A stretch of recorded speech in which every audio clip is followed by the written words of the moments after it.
underscore HE. But today, I really want to go through everything that I've learned over the past couple of years, which includes how to form all of these different relationships. Okay. And this is so important because you're going to really understand how to put together these deals. And guess what? You don't have to know everything, right? You don't have to know everything. That's a beauty of development. There are experts in probably every phase, every part of these projects. So today I'm going to talk about how do you join forces with the housing authority, right? Or city or county at the different stages of development, because this is how we can create more affordable homes, whether rentals or home ownership opportunities. We need to come up with all of them. Okay. So by the end, I'm going to hope that you're going to come up or know some of those go to approaches, because now you can apply that to your own cities. So at the highest level, right? Let's think about it. What is a public private partnership,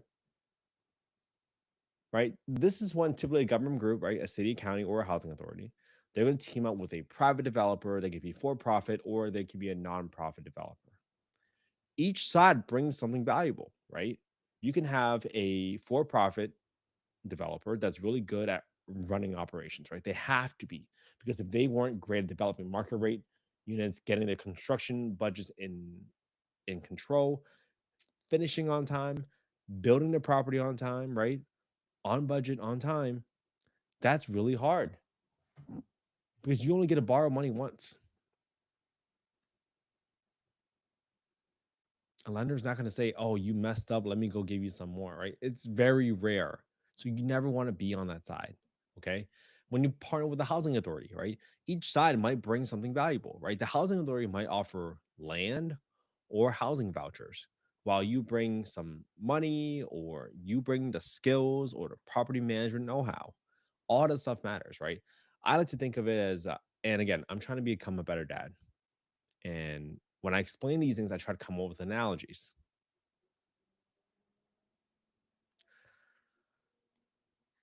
I'm looking for better analogies. So if you have good analogies on explain this stuff, please leave a comment down below. All right. So I like to think of this type of partnership as, hey, think about a potluck, or maybe you're just sharing lunch at school, right?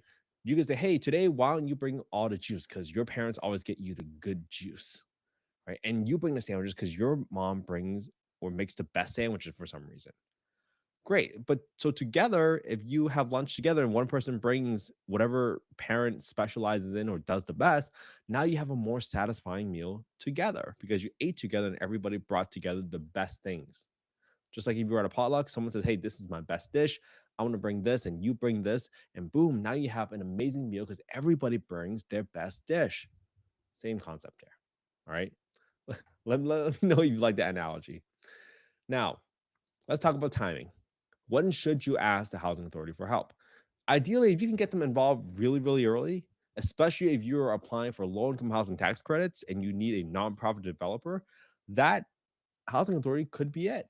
They probably have the skill sets. They probably understand what all the compliance are. They probably know how to score and see whether or not you are going to score enough points based on the qualified allocation plan, the QAP.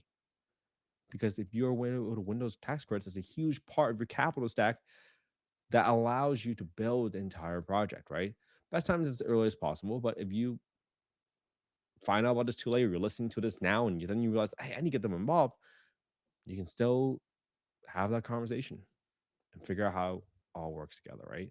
It's just solving a big puzzle. Okay. If you were solving for a puzzle in the beginning, you try to do the this is what I do. I get the corners first and then I get the edges first. Because if you start getting the better pieces correct in the beginning, then likely you're going to get a perfect fit sooner. You're going to finish the puzzle sooner if you start with the borders. That's at least my theory. Okay. Now, co developers, right? What does it mean to be a co developer? Sometimes in a co developer relationship, you might have someone like, again, the housing authority, where they're putting in land, money, or even the tax credit expertise, right? Why do you guys become partners? And in this situation, you both become official partners. So you share different tasks for managing the construction, the cost, and you might even share in the split of the developer fee, any cash flow from the rentals, or even any net proceeds from any refinancing or capital events, right? And if you're short on capital or you need access to special programs that can only be possible if you have a nonprofit arm or your partnership in the deal, then that could really be a scenario where co-developing can really open a lot of doors and make a lot of sense, right? Just like if you were to form a band, sometimes you might have someone on the drums, you might have someone play the guitar, and together you are probably gonna make better music if your creative juices flow together. All right. Now, another scenario, sometimes the housing authority or the city or the government, they might have supportive services, right, to help your residents thrive.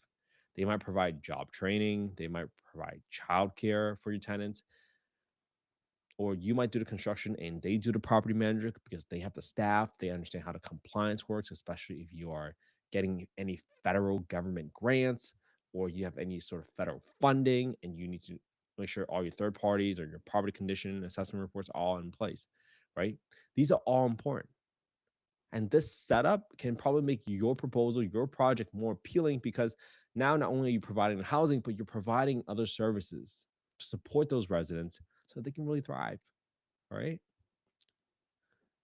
If you're at a fair, sometimes you have the rides. Sometimes people have the game booths. Together, it makes a whole fair more fun, right? The carnival. Carnival isn't just booths. There's pictures, there's food, there's rides. I mean, that's what makes the whole thing come together. So you're really, as a developer, looking to find all the different pieces to help them come together so that they can figure out how what is the best approach, right? So they can figure out what is the best deal, so that they can figure out how what is the best structure that truly helps out the people. All right. Now let's keep going. Now the next thing I want to talk about is I want to talk about vouchers. Now, historically, you might have heard about Section 8 vouchers. Section 8 vouchers, they they rebranded Section 8 vouchers from Section 8 vouchers to housing choice vouchers. Now, housing choice vouchers are subsidies that will typically move with the tenant, meaning if they move to another property, that subsidy goes with them. And typically, what the subsidy is, a tenant is required to pay roughly around 30 to 40%, depending where or not it includes utilities, of their gross income towards rent. And the subsidy, aka the voucher, will pay the balance. So it doesn't matter if the house is renting for $1,000 or $5,000, right? If you make $2,000, then you pay 600 bucks. It does not matter how much the rent is because the government will fill the rest. That's very, very important to know because that subsidy goes with them. But when you have tenant based or sometimes they call project based vouchers, those are vouchers that are tied to the unit. So that subsidy stays with that unit. So if the tenant thrives, right? They get a job, they go to college, or their kids go to college and they move out eventually. Well, someone else gets to move in and enjoy that subsidy. Same concept there, right? But here is where you can sleep better at night as a developer. The example that Kathy used in a podcast conversation that we had was, hey, if the housing authority gives you 20% of the vouchers, out of 100 units, and you just have 20 units that was brought up to market rate. And I bet you can sleep like a baby if you know that the rents are coming from 20% of your units every single month. And guess what? When you're going to go get an application for a loan, the lender is going to feel more comfortable that, hey, 20% of rents, boom, that's going to be there on day one. And chances are, with how wait lists are right now, there's going to be 20% full on day one. So that helps a lot with your lease up. That will help ease so much of your cash flow worries if you have any, right? It's almost as if you're opening a store on day one and you're always worried about, hey, what if no one shows up on my grand opening? Well, now it's essentially you're opening up a store, a candy store, restaurant, whatever it is, and you have a line of customers waiting for you already. There's no guessing about those sales. Those people will be there on the day you open. That's a relief, right? Okay. Hopefully, you like that analogy too. Again, give me some feedback here. Again, this is not investment advice, right? This is not legal advice. I'm not soliciting any investments on this call. I'm just simply showing you all what I learned in the last couple of years from interviewing some of the best guests ever in the world of affordable housing. And I'm compressing them, I'm synthesizing it so that I can explain it in a streamlined way so that you can all digest it and understand it. Let's keep going. Now, even if your building is done, right? You can still partner with the housing authority, right? Maybe the housing authority can lease a block of units for relocated units from another nearby development, right? Because if a housing authority or a government agency or any property owner has to do a big renovation, you can't just kick the people out to the streets, right? You have to go put them in a temporary housing. Sometimes it's a hotel, but hey, maybe it's your building that they can have fill out. And that's what one of them did in the example that Kathy talked about. So if you haven't watched that podcast yet, please, please, please look at the most recent one I did with Kathy. I mean, and the one with Eric Sylvan, because he talked about so many different ways to approach large projects. And this is how you solve large problems. You got to have a great team. All right. Now, obviously, when you're doing these co-developer agreements, right, it has to be formal. It has to be very spelled out. You got to have a developer agreement on who does what, who's responsible for what. Even in the beginning, you might have a memorandum of understanding, right? MOU that says, hey, this is the understanding of the agreement. This is what we are agreeing to. This is generally what we're looking for. And maybe there's financing contracts, right? You have to own who owns what, right? How the revenue splits will occur, right? When the construction loan gets funded and closed, there's a developer fee. How does that get split? Once you start leasing up the property, there's cash flow. How does that get split? Or maybe down the road, someone wants to sell, someone doesn't want to sell. How do you make a decision? You got to figure out how does it end, right? Let's say you created a ground lease back structure where the city is is giving you the land for free, quote unquote. They might lease it to you for $1 or something like that, so you can build housing, affordable housing on it, right? They might have deed restrictions and say, hey, this property has to be deed restricted for people making a certain percentage of the area median income. That all matters. I like to think of it as you got to come up with a script, right? You are in a play with one another. Every actor, in this case, the developer and the housing authority or the city or the county, they have specific lines and cues for when they might have to jump on a stage, right? This script, this agreement is there to keep everyone on track and everyone knows exactly what they need to do and what's going to happen when X and X and X and X and X happens. So important because this is going to prevent so many arguments. And honestly, the best time to talk about those worst case scenarios is when things are still going well, when you are still in a calm mind. I'm sure you might be a little frantic getting everything to put together, but still, you are going to be probably in a better state of mind to have those conversations, to be logical or emotional. You might be emotional a little bit right now, but take the time, talk it through, because these public-private partnerships, they can really boost the success, the probability of success for your affordable housing project from start to finish, right? You can do co-developments, vouchers, supportive services, getting access to different funding that you might not have gotten access to. But this is so cool. This is so freaking cool. Why? Because you just learn millions, and not tens of millions, and not hundreds of millions of value that you can now apply to your projects and figure out, hey, a deal that might not be a deal for a luxury class A developer might be a deal for you because of what you learned, because of how you were able to structure all these details. How cool is that? You can do it. You can form these partnerships. We just literally told you how to with all the interviews I've had. So I hope this was helpful, everybody. Again, why am I doing this? There really was not any sort of blueprint, any sort of template, any sort of education out there that talks about these high level strategies, nor were they able to explain it very easily. So this is my way of sharing with you and all your kids, because I thought about the day I died and I really thought, if I went too early, What am I leaving for my kids? And I thought, I have to leave the information, the relationships, the lessons that I've learned from my life so that I can share with them, because these are the pieces of the puzzles we're collecting together. Someone's going to solve this problem.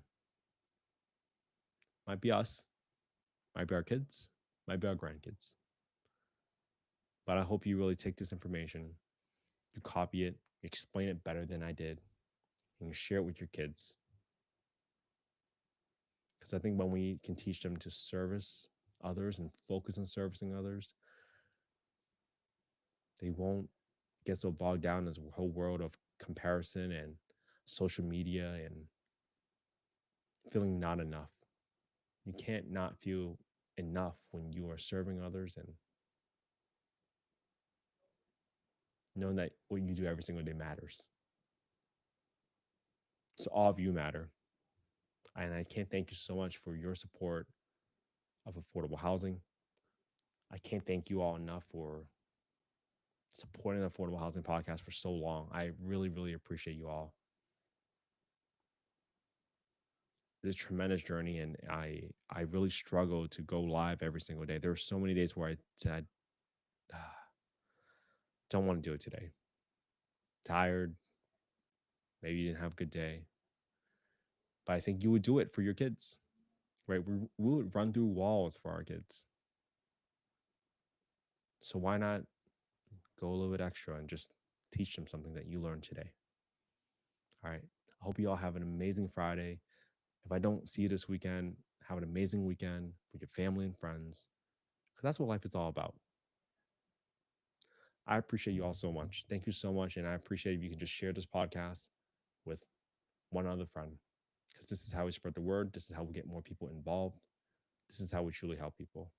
Hey, our turn. Thank you so much. And I hope this was helpful. And please, please, please let me know if you have any questions or if you have anything about how do you form these public-private partnerships, because this is how you become part of $10 million projects, $100 million projects, because now you know how to put all the pieces together, right? You know how to get the land, you know how to get the partnerships, you know how to get the capital, you know how to get the financing. That's it. Don't be intimidated by the term developer. I like to just simplify things really well. A developer is just a coordinator that brings all the pieces together. A developer does not necessarily mean that they are the builder. They can be the builder, but they don't need to be the builder. So if you guys had any questions about potential public-private partnerships and how that might work, there is probably no one that teaches this. There's probably no one that can explain it in the way I just explained it. And I'm still looking for ways to explain it better. So give me some feedback. Tell me what else you all want to learn. I really want to explain all this stuff better, because it's going to help so many people. I just know it. And I know I wish I had this information 3 years ago when I started the Affordable Housing Podcast. So I'm compressing all my knowledge into these little live streams. Eventually, I'll make full episodes, but this is called my dry run. I want to take some practice and explain it well, but I also want to take feedback back from all of you. So learn about how do you do ground leases. Learn about how you can potentially get a land contributed from a housing authority or from a county. Learn, learn. This is the time to improve your skills, improve your knowledge, because this is how you form those relationships. Imagine you got land for free when you have developers out there that are bleeding and trying to service debt on land that they bought. When there is land out there that is available to you, if you want to put in the work and build affordable housing, you can absolutely do it. It's out there. There's so many examples out there that you can do it. Brian, thank you so much for that comment. You are amazing. Thank you so much for support. Brian, R. Turner, please DM me. I really want to know what you're doing, what you're working on, what questions you have, because I do this for all of you. It was so lonely when I started. I didn't have any comments. My first video, I tell people all the time, my first month, I had 17 views on a podcast, and I'm pretty sure it was just my mom that was clicking on it, and she doesn't really even speak English. So I need your feedback. And more importantly, I want to help you because it fills me up. You all can put together these deals. You are not, you are, you are enough. By you looking at this live stream, by you attending this, by you learning about this is millions of value. Trust me, you can put together these deals. Or you can go to any room now and listen to some of this stuff and regurgitate what I just told you, and you're gonna look like a genius in front of them. And one last gem. If you ever want to figure out how to be a developer, we just talked about these relationships, right? Well, you got to figure out, hey, I don't know any architects, I don't know any engineers. This is what you do. You go to your city, your building department, whichever is in charge of all the building permits, and you look up which architect, which civil engineer, which structural engineer apply for permits. How long did it take from the time they applied for that permit to when it was issued? The people that got it approved the fastest, talk to them. Learn how they do it. And guess what? From that, you'll probably figure out who has the decision rights in the city. It could be the city council, it could be the mayor, it could be the county supervisor, it could be the housing authority, it could be the housing department. Doesn't matter. But now all of a sudden, right, you have your team in place because you just figure out who can get a deal done together. Then you go look at other buildings that are being built and did they get built on time, on budget. So and then now you have the builder. Okay, now you have all the pieces, right? Then you can look at, okay, well, who financed that construction, right? Just drive around, look at what building is being built. You will probably see the builder right there or the general contractor right there. And now all of a sudden you can go get potentially free land from the city or the county. You can get your architect together, you can get the engineer together, you can get your GC together. Now you can maybe joint venture with a housing authority, and now you have supportive services. Now you have someone that's an expert in LIHTC applications that can help you get some tax credits and put together a deal. Guess what just happened? You just became a developer. That's it. It's hard. I didn't say it was going to be easy. I'm saying it's simple. Simple and hard is very different. Simple and easy is very different. My goal is to make sure it's simple enough for you to understand so that you can understand that you can do it if you are willing to run through walls, get through those obstacles, and make a development come to life. Because it won't do it without you driving it. It won't happen if you don't have the right team in place. It won't happen if you don't have the right financing. And that's what we cover on the podcast. All right. Thank you so much for being part of the live today. Thank you so much for the comments. Art Turner, Brian Blue. DM me, please. DM me on Instagram or LinkedIn, whatever you prefer. Let me know that you're on the live today. And let's just talk. I just want to help. My goal is to help one person a day. That's it. I don't overthink it. I'm not after millions of followers. I'm just here to help one of you every single day. I appreciate it. Hey, Brian, thank you so much. That's right. It's just solving problems. That's it. All right. Have an amazing day. I'll see you all tomorrow for day 561. Have a good one, everybody.